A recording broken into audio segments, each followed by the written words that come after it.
해피 이스터. 오늘은 이제 부활절 주일입니다. 오늘 말씀 제목은 그가 살아나셨느니라입니다. 말씀은 마태복음 27장 57에서 28장 20절입니다. 요절 28장 6절을 같이 읽어볼까요? 28장 6절입니다. 시작. 그가 여기 계시지 않고 그가 말씀하시던 대로 살아나셨느니라. 와서 그가 누우셨던 곳을 보라. 네, 기도하겠습니다. 예수님께서 우리 죄를 위하여 죽으시고 다시 살아나신 것을 감사합니다. 오늘 우리가 하나님께 감사로 예배드리고 예수님의 부활을 믿는 믿음을 덧입고 또 부활을 믿는 자가 어떤 삶을 살아야 하는가 배울 수 있도록 도와주십시오. 주께서 우리의 많은 죄와 허물을 용서하시고 하나님의 말씀으로 은혜 주시기를 기도합니다. 예수님의 이름으로 기도하였습니다. 아멘. 오늘 본문은 예수님께서 죽은 자 가운데서 살아나신 것과 부활하신 예수님께서 제자들에게 주신 사명과 약속에 관한 말씀입니다. 그러니까 예수님께서 다시 살아나신 것, 또 부활하신 예수님이 제자들에게 주신 사명과 약속에 관한 말씀입니다. 오늘 말씀을 통해서 우리가 어떻게 예수님의 부활을 믿을 수 있는가, 그리고 예수님의 부활을 믿는 사람들은 반드시 무엇을 해야 하는가 배울 수 있기를 기도합니다. 제1장 말씀하시던 대로 살아나신 예수님 27장 57절에서 28장 10절입니다. 먼저 27장 57에서 61절을 보십시오. 저물었을 때 아리마대의 부자 요셉이라 하는 사람이 왔으니 그도 예수님의 제자였습니다. 그가 즉 아리마대 부자 요셉이 빌라도에게 가서 예수님의 시체를 달라 하니 이에 빌라도가 내주라 명령했습니다.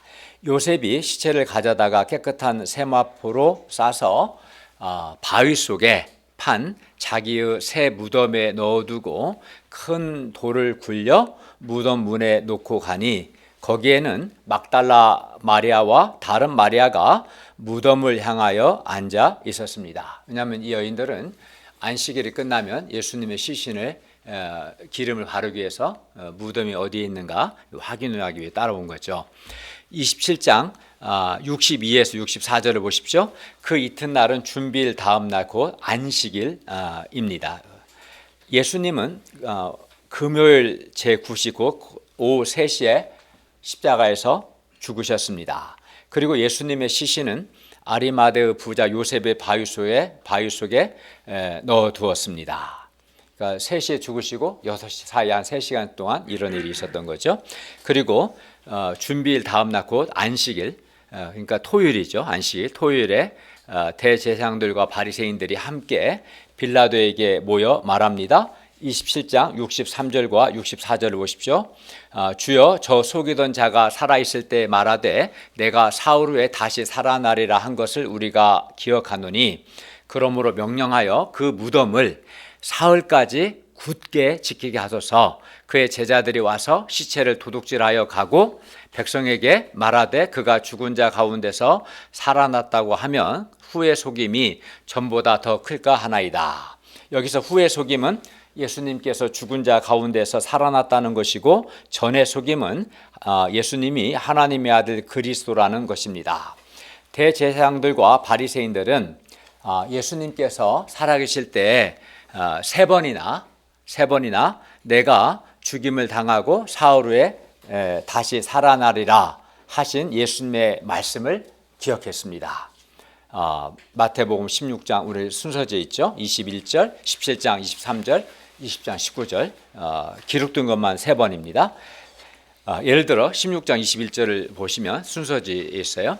이때로부터 예수 그리스도께서 자기가 예루살렘에 올라가 장로들과 대제사장들과 서기관들에게 많은 고난을 받고 죽임을 당하고 제3일에 살아나야 할 것을 제자들에게 비로소 나타내시니 예수님께서 죽임을 당하고 제3일에 살아나야 할 것을 3번 반복해서 말씀하셨습니다.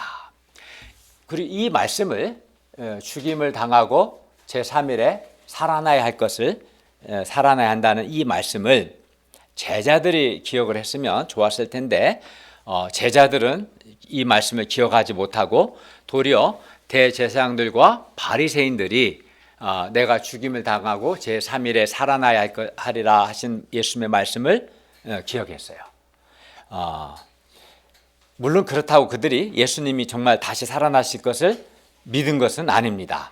그들은 예수님의 제자들이 와서 이제 시체를 도둑질하여 가고 예수님이 죽은 자 가운데서 살아났다고 할 것을 염려했던 겁니다. 그래서 그 무덤을 사흘까지, 그러니까 안식일부터 토요일, 다음 주일, 월요일까지, 적어도 이제 3일째 되는 날은 원래는 사실 주일인데 확실하게 하기 위해서 토요일부터 계산하면 월요일까지, 그 다음 날까지 적어도 사흘까지는 굳게 지키게 해달라고 빌라도에게 요구한 것입니다. 27장 65, 66절 보십시오. 이에 빌라도가 너희에게 경비병이 있으니 가서 힘대로 굳게 지키라 했고, 그들이 경비병과 함께 가서 돌을 임봉하고 무덤을 굳게 지켰습니다.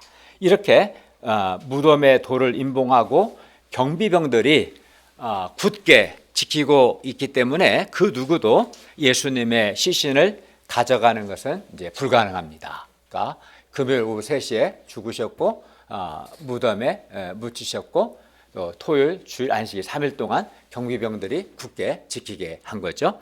28장 1절을 보십시오. 안식일이 다 지나고 안식 후 첫날이 되려는 새벽에, 그러니까 금요일 날 오후 3시에 죽으셨고 토요일이 안식일이거든요. 안식일 후 첫날이니까 주일이죠. 오늘 같은 주일. 그러니까 주일 안식 후 첫날이 되려는 새벽, 즉 주일 새벽에 막달라 마리아와 다른 마리아가 무덤을 보려고 갔습니다. 물론 그들이 예수님의 부활을 기대한 것은 아닙니다. 예수님의 시체에 기름을 바르기 위해서 간 것입니다. 종교 지도자들은 내가 죽임을 당하고 사흘 후에 다시 살아나리라 하신 예수님의 말씀을 기억했지만 예수님께서 3번이나 반복해서 강조하며 말씀하셨는데도 이들은, 이 여인들과 제자들은 예수님의 이 말씀을 기억하지 못했습니다. 그리고 내가 죽임을 당하고 제3일에 다시 살아나리라 하신 예수님의 말씀을 기억하지 못함으로 그들은 예수님의 죽으심을 슬퍼하고 예수님의 죽음 앞에서 두려움과 슬픔과 어두운 생각에서 벗어나지 못했습니다. 그들이 할 수 있는 최선은 주님을 사랑했기 때문에 예수님의 시신에 기름을 발라드리는 것이 그들이 할 수 있는 전부였습니다. 따라서 우리가 예수님의 말씀을 기억하고 믿는 것이 매우 중요합니다. 그들이 예수님의 말씀을 정말 기억하고 믿었다면 예수님의 부활을 확인하러 가지 않았겠어요? 근데 그들은 말씀을 기억하지 못했기 때문에 예수님이 부활하실 것을 전혀 생각하지 못하고 십자가에 죽으신 예수님의 시신에 이제 기름을 바르러 간 거죠. 우리가 예수님의 말씀을 기억하고 믿을 때, 우리는 어려움 앞에서도 마음이 어두워지지 않을 수 있습니다. 염려와 두려움, 어두운 생각 등을 극복하고 희망을 가질 수 있습니다. 그러니까 말씀을 기억한 사람은 어려운 상황 앞에서도 말씀을 기억하기 때문에 어둠에 빠지지 않아요. 근데 말씀을 기억하지 않고 말씀을 믿지 않는 사람은 어려움 앞에서 어두운 생각하고 어둠에 빠지게 되는 것이죠. 그렇기 때문에 우리는 예수님의 말씀을 기억을 하고 믿어야 합니다. 그들이 무덤에 갔을 때 놀라운 일들이 일어났어요. 28장 2절부터 4절을 보십시오. 큰 놀라운 일, 어떤 일이 있어요? 큰 지진이 나왔어요. 첫째는. 그리고 주의 찬사가 하늘로부터 내려왔고요. 그리고 돌을 굴려내고 그 돌 위에 앉았습니다. 놀라운 일이죠. 평상시에 볼 수 없는 일들이었습니다. 뿐만 아닙니다. 그 형상, 천사 형상은 번개 같고 그 옷은 눈같이 희었습니다. 놀라운 일들이죠. 무덤을 지키던 경비병들이 천사를 무서워하여 떨며 죽은 사람과 같이 되었습니다. 왜냐하면 그들도 이 놀라운 광경을 경비병들도 목격했기 때문이죠. 그때 천사가 여자들에게 뭐라고 말합니까? 28장 5절을 한번 읽어볼까요? 시작. 천사가 여자들에게 말하이르되 너희는 무서워하지 말라. 십자가에 못 박히신 예수를 너희가 찾는 줄을 내가 아노라. 예, 여인들은 십자가에 못 박히신 예수님을 찾고 있었습니다. 왜냐하면 그 시신에 기름을 발라드리려고, 향유를 발라드리려고요. 그러나 천사는 놀라운 소식을 전해줍니다. 28장 6절을 보십시오.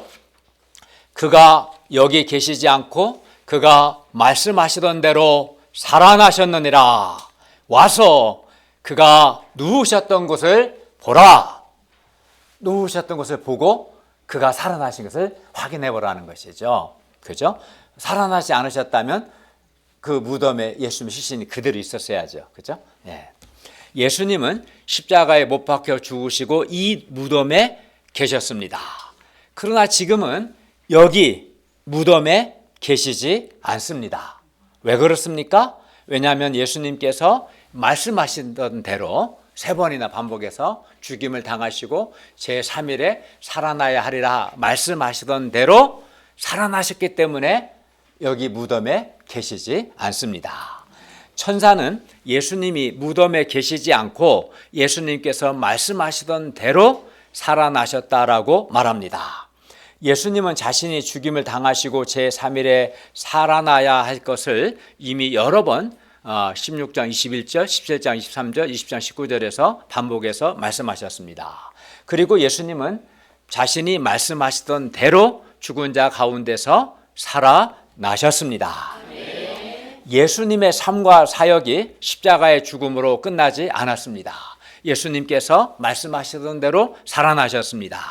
천사는 와서 그가 누우셨던 곳을 보라고 말합니다. 무덤이 비어 있다는 것은 예수님께서 살아나셨다는 것, 부활하셨음을 보여줍니다. 그렇다고 해서 빈 무덤이 부활의 절대적 증거는 아닙니다.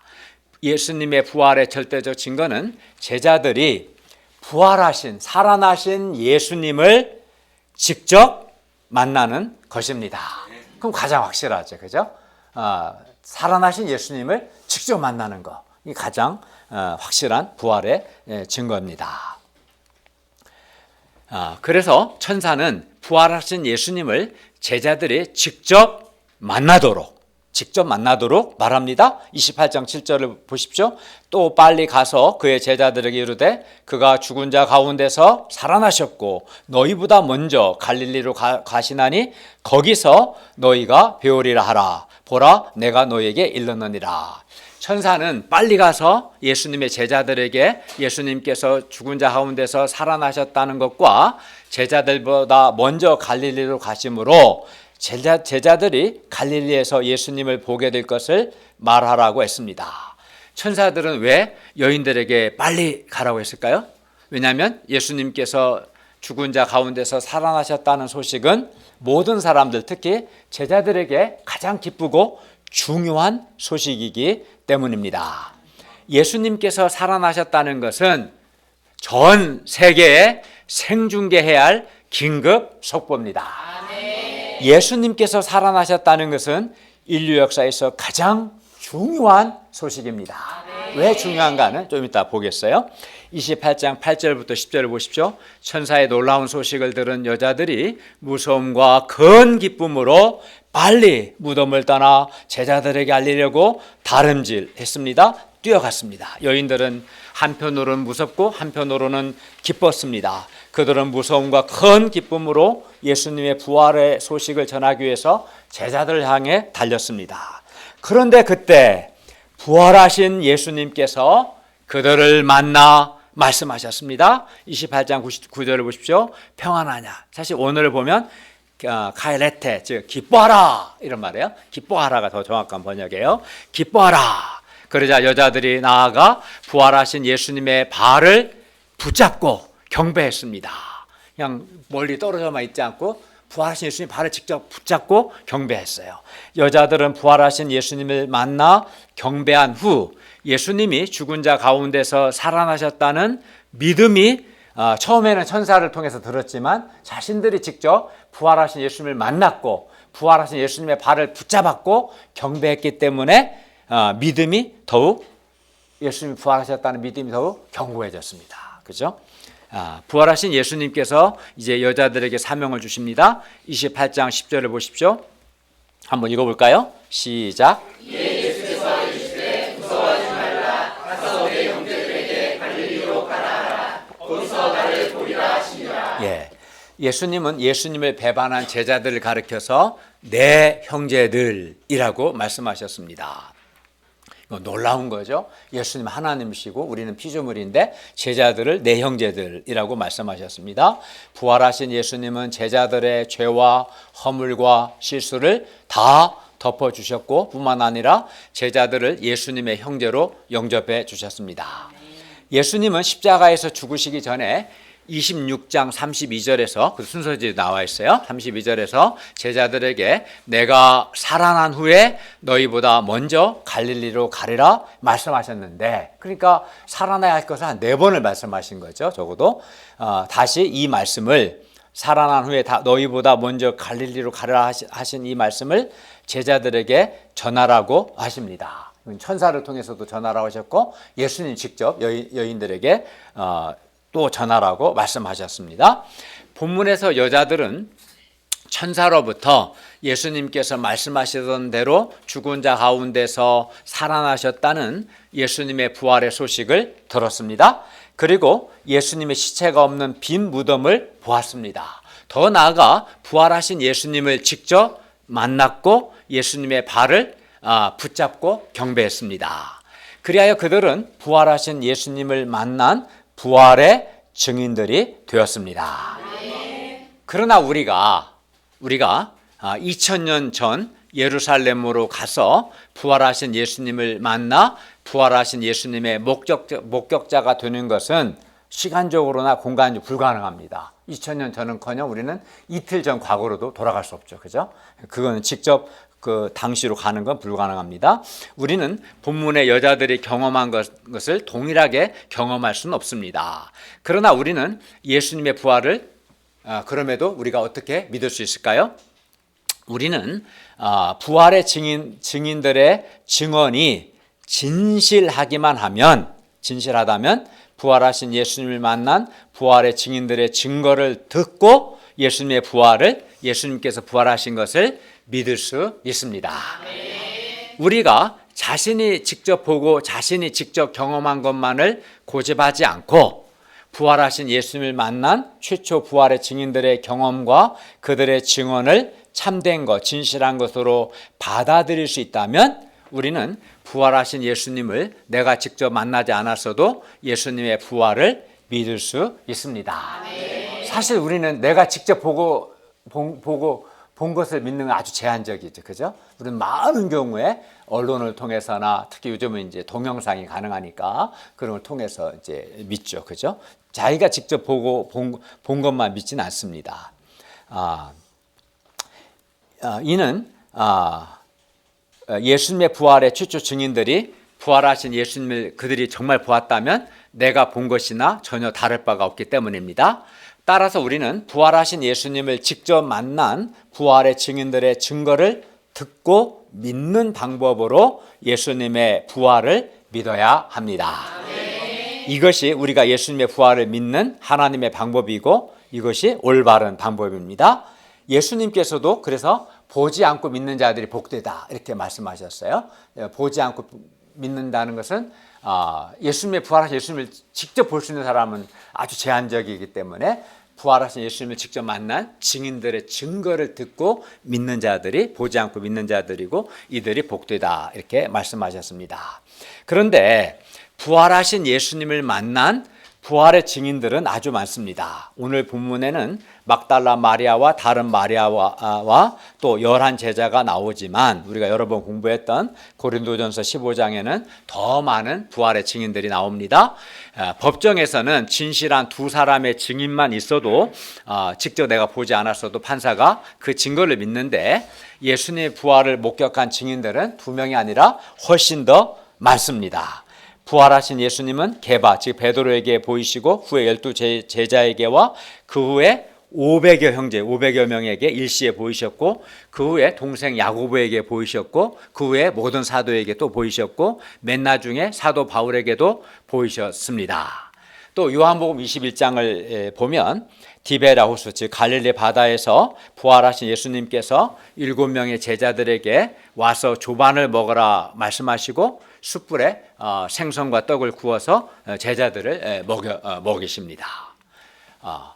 이거는 이제 그러니까 그날이 언제 며칠이었는지 날짜 요일을 특정할 수 있겠죠, 그죠? 날짜도 요일도 장소도 특정할 수 있고 또 그 장소에 누구 있었는가도 특정할 수 있고 그때 먹었던 음식이 뭐였는지도 특정할 수 있죠. 왜? 사실이니까, 그죠? 이렇게 다 특정할 수 있죠. 그래서 우리가 부활의 증인들의 증거를 믿고 예수님의 부활을 믿을 수 있습니다. 우리가 이따가 예배 후에 점심 식사할 거예요, 그죠? 우리가 그 테이블에 누구 앉았고 누구가 이번에 요리를 식사 준비했고 음식이 뭐였고 특정할 수 있지 않겠어요, 그죠? 네. 사실이니까. 그래서 부활의 증인들이 많고 특정할 수 있고 그래서 우리가 부활을 믿을 수 있습니다. 뿐만 아니라 사도행전 1장 3절을 보면 1장 3절도 기록되어 있죠.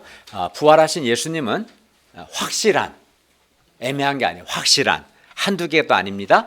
많은 증거로, 확실한 많은 증거로 친히, 천사와 시켜서만 아니라 예수님 자신이 친히, 부활하신 예수님이 친히 살아계심을 나타내셨고 잠깐이 아니에요. 40일 동안이나 제자들에게 보이시며 하나님 나라 일을 말씀하셨어요. 고린도전서 15장 외에도 김찬성 눈을 떠요.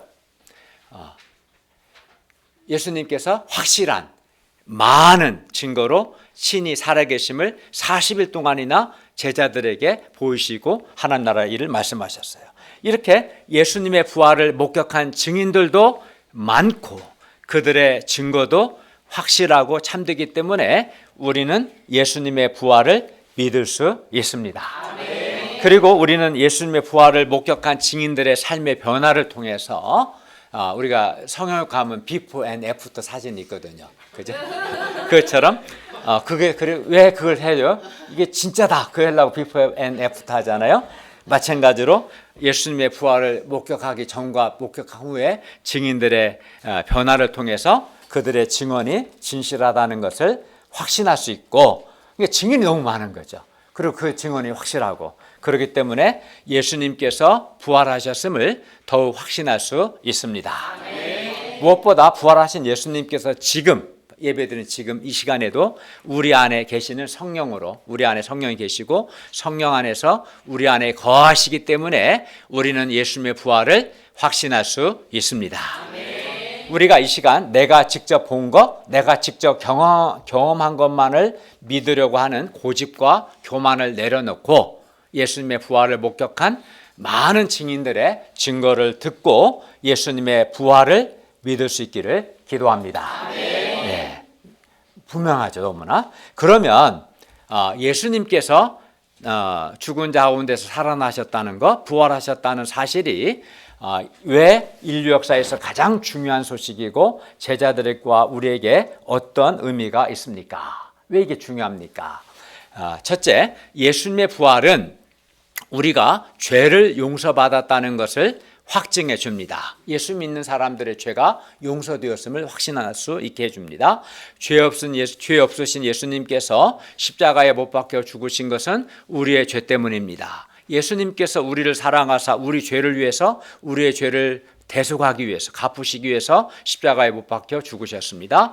그러나 예수님께서 부활하지 않으셨다면 우리는 우리의 죄가 사함 받았다는 것을 확인할 길이 없습니다. 그러나 예수님께서 말씀하시던 대로 살아나셨기 때문에 우리는 우리의 죄가 용서받았음을 확신할 수 있습니다. 이에 대해 로마서 4장 25절은 다음과 같이 말씀합니다. 예수는 우리가 범죄한 것 때문에 내줌이 되고 또한 우리를 의롭다 하시기 위하여 살아나셨느니라. 둘째, 예수님의 부활은 우리에게 부활의 소망을 줍니다. 고린도전서 15장 20절은 말씀합니다. 그러나 이제 그리스도께서 죽은 자 가운데서 다시 살아 잠자는 자들의 첫 열매가 되셨도다. 예수님께서 부활의 첫 열매가 되셨다는 것은 예수님께 속한 우리도 장차 부활하게 될 것을 말해 줍니다. 예수님의 부활은 우리도 장차 영광스러운 몸으로 부활할 산 소망을 줍니다.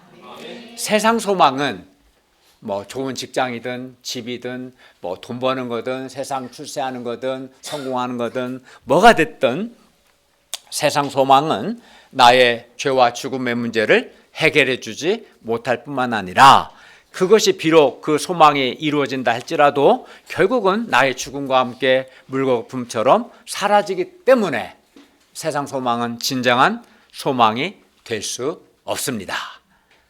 근본 문제는 해결해 주지 못하고 죽으면 그 소망 같이 끝나는 거예요. 사실 죽기도 전에 세상 소망 대부분 이제 현직에 있을 때고 은퇴하면 끝나는 거고 대부분요. 반면 부활의 소망은 진정한 소망입니다. 우리는 장차 썩지 않고 영광스럽고 강하고 신령한 몸으로 부활합니다. 그렇기 때문에 부활의 소망이 있는 사람은 사라질 세상 소망을 부러워하거나 붙들지 않고 부활의 소망 가운데 이 땅에서 기쁨으로 주님을 위해 헌신할 수 있습니다. 썩어 없어질 무능한 죄와 죽음 문제 전혀 해결해 주지 못하고 죽음과 함께 없어질 무능한 그 소망을 붙들겠습니까? 아니면 나의 죄와 죽음을 해결해 주고 썩지 않고 영광스러운 몸으로 다시 살 부활의 소망을 붙들겠습니까? 우리가 부활의 소망을 붙들기를 바랍니다. 셋째, 예수님의 부활은 예수님께서 승리하셨음을 의미합니다. 예수님께서 십자가에서 못 박혀 죽으심으로 예수님의 대적들이 이기고 예수님은 마치 실패하고 패배한 것처럼 보였습니다. 그러나 예수님께서 말씀하시던 대로 살아나셨고 이는 예수님께서 승리하셨음을 의미하며 동시에 예수님의 모든 가르침과 예수님의 사역이 옳았음을 의미합니다. 예수님께서 부활하셨기 때문에 우리는 우리의 죄가 사함받았음을 확신합니다. 왜냐하면 예수님의 부활을 통해서 예수께서 우리 죄를 위해 죽으신 것을 확인할 수 있으니까요. 그리고 부활의 소망 가운데 살고 있습니다. 예수님께서 살아나셨기 때문에 우리가 예수 그리스도의 복음을 전하고 제자 양성하는 우리의 삶이 옳다는 것을 확신할 수 있습니다. 그리고 예수님께서 말씀하시던 대로 살아나신 것처럼 예수님께서 말씀하시던 대로 반드시 다시 오실 것을 예수님의 재림을 확신할 수 있습니다. 제2장 모든 민족을 제자로 삼아라 28장 11절에서 20절입니다. 28장 11절과 12절을 보십시오. 여자들이 제자들에게 예수님의 부활의 소식을 전하러 갈 때 경비병 중 몇이 성에 들어가 모든 된 일을 대제사장들에게 알리니 대제사장들이 장로들과 함께 모여서 의논하죠. 야, 어떡하냐? 뭘 의논했겠어요? 아니, 그러니까 그건 사실인데 경비병들이 보고했으니까 우리가 어떻게 반응할까? 그 의논했겠죠? 어떻게 하지? 의논하고 그 결과는 뭐냐면 경비병들에게 돈을 많이 주는 거예요. 돈을 많이 주며 말했습니다. 왜 대제사장과 장로들이 경비병들에게 돈을 많이 줬을까요? 아마 조금 준 것도 아니고 많이 줬어요. 왜 그럴까요? 거짓말을 시켜야 하니까.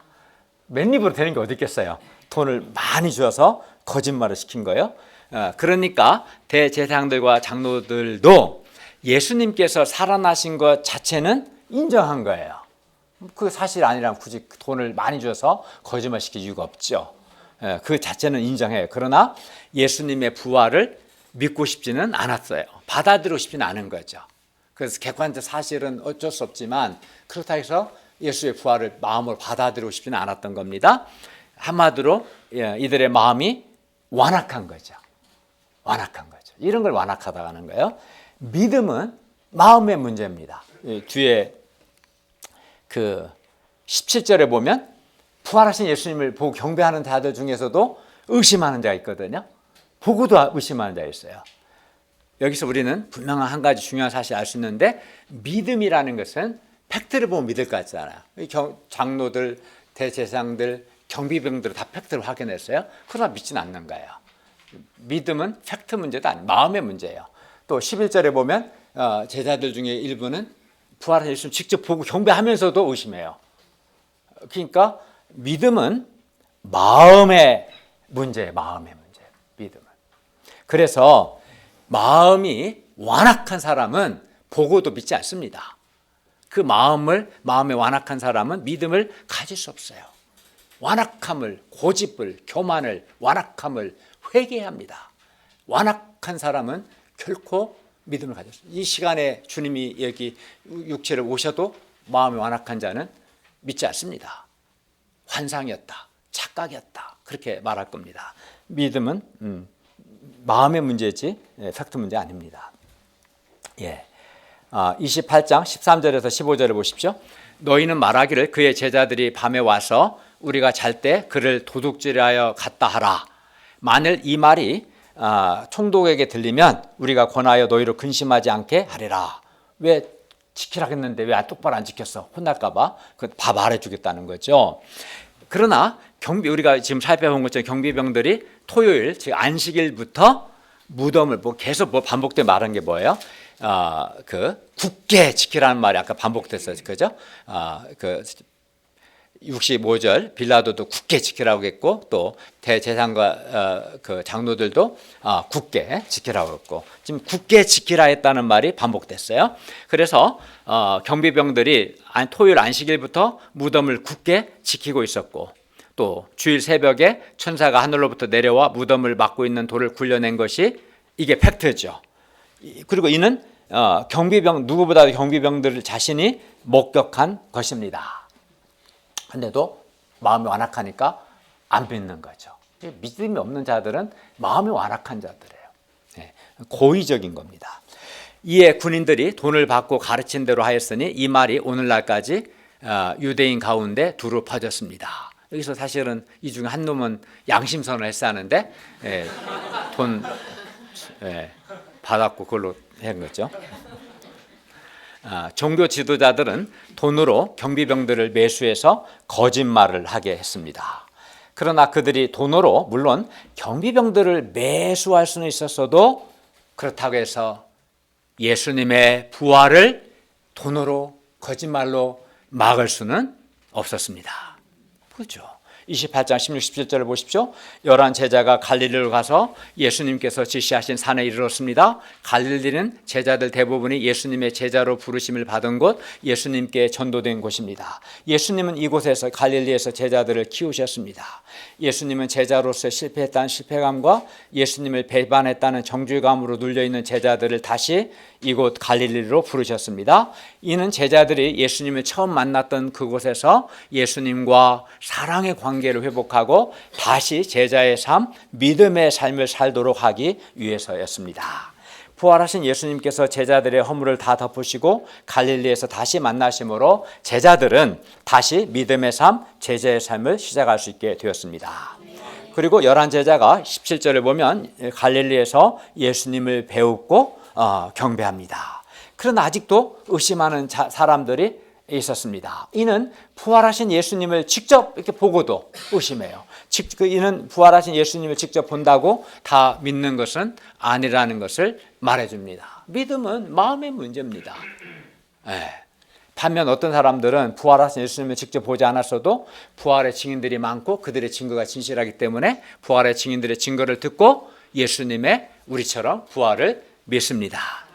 예수님의 부활의 믿음을 포함해 믿음이라는 것은 마음의 문제인 거예요, 사실은. 그래서 완악함을 고집하는 한 그 사람은 부활하신 예수님이 다시 나타나도 믿음을 가질 수 없습니다. 종교 지도자들처럼 경비병들처럼. 믿음은 마음의 문제입니다. 그래서 완악함을 회개해야 합니다. 완악함. 네. 부활하신 예수님께서 이제 제자들에게 사명과 약속을 주십니다. 28장 18절을 읽겠습니다. 시작. 예수께서 나와 말씀하여 이르시되 하늘과 땅의 모든 권세를 내게 주셨으니. 하나님께서 하늘과 땅의 모든 권세를 예수님께 주셨습니다. 하늘과 땅의 모든 권세를 가지신 예수님께서 명령하십니다. 28장 19절 20절 상반절입니다. 그러므로 너희는 가서 모든 민족을 제자로 삼아 아버지와 아들과 성령의 이름으로 세례를 베풀고 내가 너희에게 분부한 모든 것을 가르쳐 지키게 하라. 여기서 그러므로는 예수님께서 하늘과 땅의 모든 권세를 가지셨으므로입니다.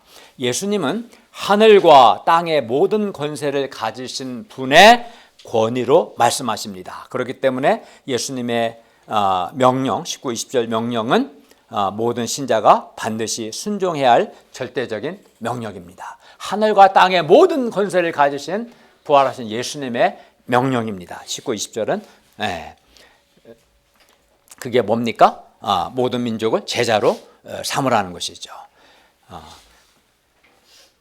제자란 선생을 배우고 선생을 닮고 선생을 따르는 사람입니다. 여기 삼는다는 것은 만든다는 것입니다. 예수님의 제자는 그럼 뭐겠어요? 예수님을 배우고 예수님을 닮고 예수님을 따르는 사람이죠.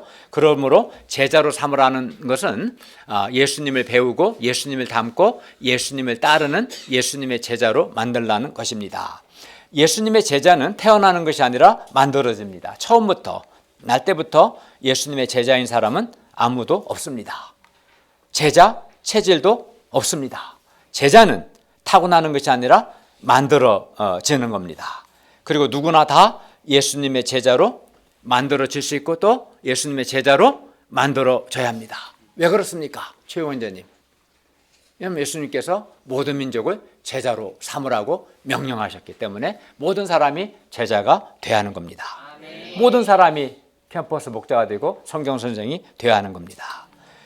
예수님의 지금 제자들도 마찬가지입니다. 그들도 처음부터 제자는 아니었습니다. 처음에 그들은 어부였습니다. 그들에게 많은 인간적인 허물과 약점들이 있었습니다. 또 세상 욕심도 많았습니다. 그들은 예수님의 십자가의 죽음 앞에서 도망치기도 했습니다. 그러나 그들은 결국 예수님의 제자로 만들어졌습니다. 이는 예수님께서 그들을 제자로 만드셨기 때문입니다. 예수님께서 그들을 제자로 삼는 것 같이 이제 제자들도 모든 민족을 제자로 삼아야 합니다. 모든 민족을 제자로 만들어야 합니다. 제자로 키워야 합니다. 따라서 우리도 여기 예배드리는 우리도 먼저는 우리 자신이 먼저는 예수님의 좋은 제자가 되어야 하고 다음으로 우리도 모든 민족을 예수님의 제자로 만들어야 합니다. 왜 그렇습니까? 하늘과 땅의 모든 권세를 가지신 예수님의 절대적인 명령이기 때문에 그렇습니다. 내가 먼저 예수님의 좋은 제자가 되어야 다른 사람을 제자로 만드는 좋은 제자 양성가가 될 수 있습니다. 그런데 우리 UBF 모임은 예수님의 이 명령에 순종해서 모든 민족들 중에서 특히 캠퍼스 학생들을 제자로 삼는 일에 집중하고 있습니다. 너희는 가서 모든 민족을 제자로 삼아라. 이 명령은 하늘과 땅의 모든 권세를 가지신 예수님의 절대적인 명령입니다. 그러므로 먼저는 우리가 예수님의 좋은 제자가 되고 더 나아가 사람들을 예수님의 제자로 삼을 수 있기를 기도합니다. 그러면 예수님의 제자는 구체적으로 어떻게 만들어집니까? 예수님의 제자로 삼기 위해서는 두 가지를 해야 돼요. 두 가지를. 첫째는 아버지와 아들과 성령의 이름으로 세례를 베풀어야 합니다. 그러니까 19절 말씀은 너희는 가서 모든 민족을 제자로 삼으라 명령했고 어떻게 방법이 이제 뒤에 이어서 나오는 거예요. 어떻게 아버지 아들과 성령의 이름으로 세례를 베풀므로 통해서 어떻게 내가 너에게 분부한 모든 것을 가르쳐 지키게 하는 것을 통해서 모든 민족을 제자로 삼으라 이런 말씀이에요. 여기서 세례를 베푼다는 것은 예수님을 하나님의 아들 그리스도로 믿고 고백하는 사람의 머리에 물을 뿌리는 의식입니다. 그러므로 세례를 베푼다는 것은 예수님을 내가 예수 믿는 신자로서의 자신의 정체성을 공개적으로 드러내는 거예요. 공개적으로 드러내는 거예요. 세례 의식은 이 사람이 예수 믿는 신자라는 것을 공개적으로 드러내는 의식이 세례입니다. 그렇기 때문에 아버지 아들과 성령 이름으로 세례를 베풀라는 것은 예수님 믿는 신자로서 자기 정체성을 분명하게 드러내라는 것이고 자기 예수 믿는 신자로서 자기 정체성을 분명하게 드러내는 것이 제자의 출발점 것이라고 할 수 있습니다. 둘째, 어떻게 제자를 삼을 수 있는가? 둘째는 예수님께 분부함. 분부하다는 말은 명령함 이런 말이에요. 예수님께서 명령한 모든 것을 가르쳐서 지키게 해야 합니다. 그렇게 해서 그렇게 할 때 제자가 되는 거예요. 예수님 명령한 모든 것을 가르쳐 지킬 때 그 사람은 예수님의 제자가 되는 거죠. 예수님께 분부한 즉 명령한 모든 것은 마태복음을 포함해서 예수님께서 사복음서에 가르치신 모든 내용과 또 서신서에서 사도들을 통해 주신 말씀들, 한마디로 성경 말씀이, 성경이 예수님이 명령한 모든 말씀들이 기록되어 있죠. 예를 들어 우리가 이제 좀 이따 하겠지만 마태복음 6장 33절, 그런저 너희는 먼저 그의 나라와 그의 의를 구하라. 그리하면 이 모든 것을 너에게 더하시리라. 이 말씀을 가르쳐서 지키게 해야겠죠. 먼저 최홍현자님 그의 나라와 그의 의를 구하십시오. 그러면 모든 것을 최홍현자님에게 더하실 겁니다 라고 가르치고 있나요? 김대한 목자? 잘하고 있어요. 가르치고 지키십시오 이렇게. 지킬 때 우리 최홍현자님은 예수님의 제자입니다. 그렇죠? 예, 이렇게 하는 거예요. 또 마태복음 7장 13, 14절, 좁은 문으로 들어가라. 멸망으로 인도하는 문은 크고 그 길이 넓어 그리로 들어가는 자가 많고 생명으로 인도하는 문은 좁고 길이 협착하여 찾는 이가 적음이라. 또 많은 말씀들이 있죠. 하나만 더 읽어드리면 마태복음 16장 24절, 누구든지 나를 따라오려거든 자기를 부인하고 자기 십자가를 지고 나를 따를 것이니라. 예빈 목자님 자기를 부인하고 자기 십자가를 지고 예수님을 따르셔야 합니다 라고 배한나 목자가 가르쳤나요? 이렇게 가르치고 지키도록. 내가 하고 싶은 거 자기를 부인하는 사람이 예수님의 제자입니다. 그게 훌륭한 신자입니다. 이렇게 가르치고 지킬 때 그 사람은 예수님의 제자가 되는 거죠. 그렇죠? 이렇게 예수님이 분부한, 예수님께서 명령한 모든 것을 가르쳐서 일단 가르치고 지키게 해야 합니다. 예수님께서 분부한 모든 것들, 예수님의 모든 말씀을 가르쳐 지키게 하는 것이 사람들을 예수님의 제자로 만드는 것입니다.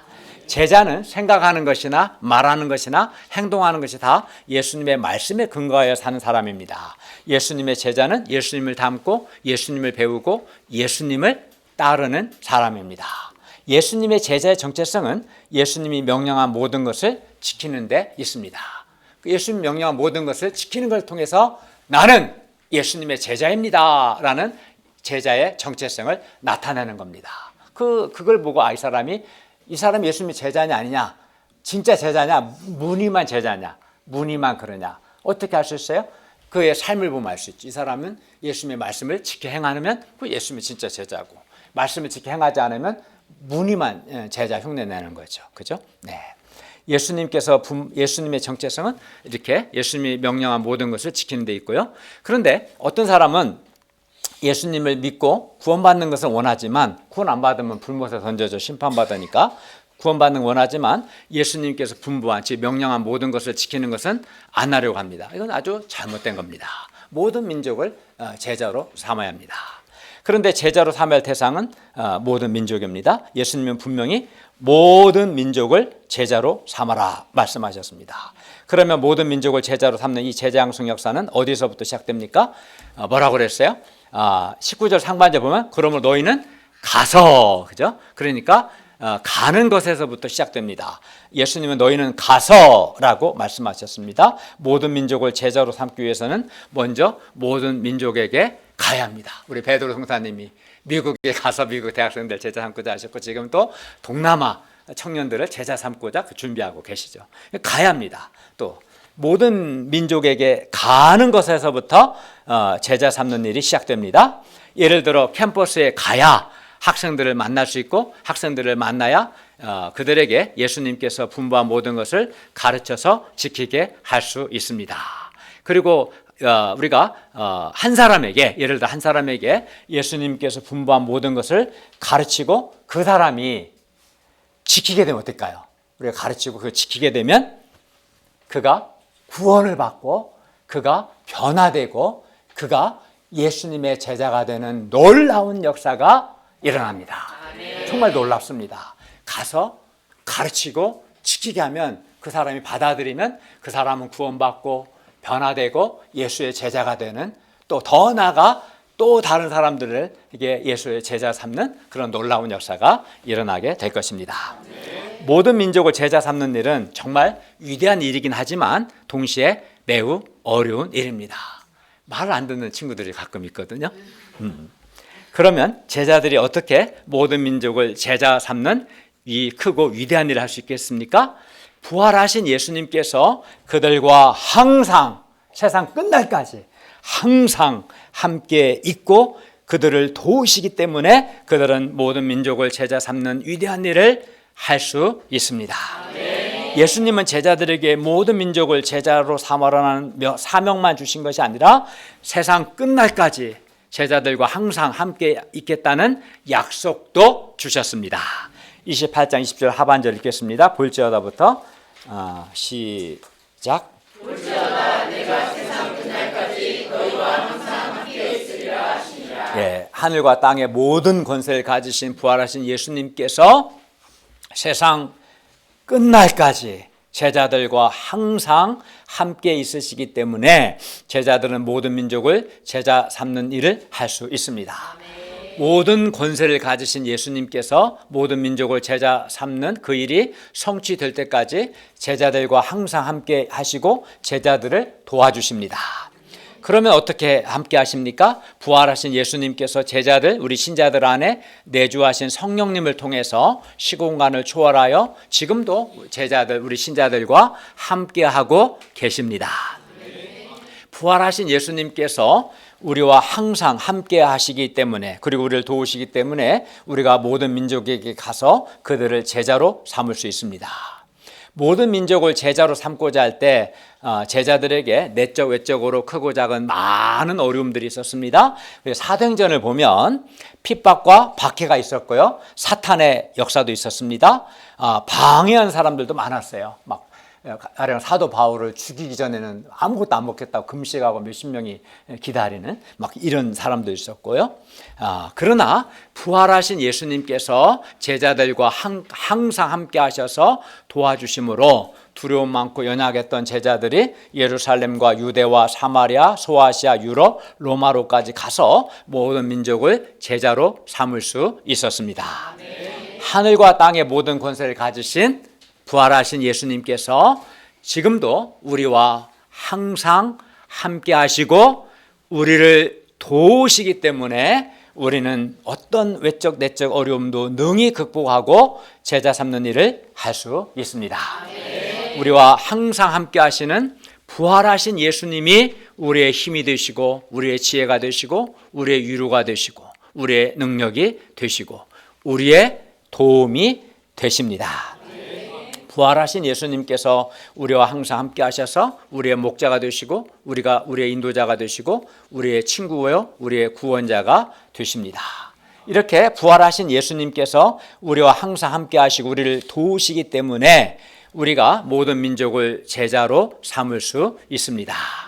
따라서 우리는 부활하신 예수님께서 세상 끝날까지 우리와 항상 함께 하신다는 이 약속을 굳게 붙들고 주님을 간절히 의지해야 합니다. 사람들을 제자 삼는 것이 쉽진 않지만 우리에게는 세상 끝날까지 우리와 항상 함께 하시고 우리를 도우시는 부활하신 예수님이 계십니다. 사도행전을 보면 베드로가 하나님의 말씀을 전할 때 부활하신 예수님께서 베드로와 함께 하셨습니다. 제자들이 종교 지도자들의 박해를 받을 때나 또는 옥에 갇혔을 때도, 스데반의 경우는 순교할 때도 부활하신 예수님께서 제자들과 항상 함께 하셨습니다. 특히 사도 바울의 경우 전도 여행 때마다 부활하신 예수님께서 항상 바울과 함께 하셔서 그를 인도하시고 방향도 주시고 도와주시고 놀라운 성령 역사를 이루어 주셨습니다. 부활하신 예수님께서는 우리와도 항상 함께 하셔서 우리를 도우셨고 지금도 우리와 항상 함께 하고 계십니다. 그러니까 이 말씀을 내가 붙들고 의지해야 돼. 저는 매일 일을 하고 있어요. 제가 지난 27년 동안 말씀 역사를 섬길 수 있었고 사람들을 도울 수 있었던 것은 이 말씀을 붙들었어요. 주님의 말씀을, 부활하신 예수님께서 세상 끝날까지 항상 나와 함께 하신다는 말씀을 믿고 붙들고 늘 기도했어요. 그때 주님의 도우심, 은혜, 능력을 체험할 수 있었어요. 그래서 여러분도 이 약속의 말씀을 굳게 붙들고 주님께 간절히 기도하고 주님 의지함으로 항상 함께 하시고 도우시는 부활하신 예수님을 체험할 수 있기를 바랍니다. 네, 결론입니다. 예수님께서 말씀하시던 대로 살아나셨습니다. 그리고 우리는 부활하신 예수님을 만난 많은 이 부활의 증인들의 증거가 기록된 성경을 듣고 예수님의 부활을 믿습니다. 그래야 우리는 우리의 죄가 용서되었던 것과 또 우리도 장차 부활할 것과 또 예수님처럼 우리도 궁극적으로 승리할 것, 예수님께서 반드시 다시 오실 것을 확신할 수 있습니다. 부활하신 예수님, 하늘과 땅의 모든 권세를 가지신 예수님께서 세상 끝날까지 우리와 항상 함께 하시고 우리를 도와주십니다.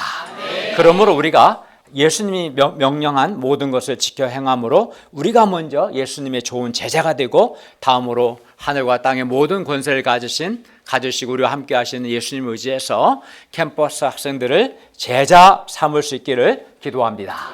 기도하겠습니다.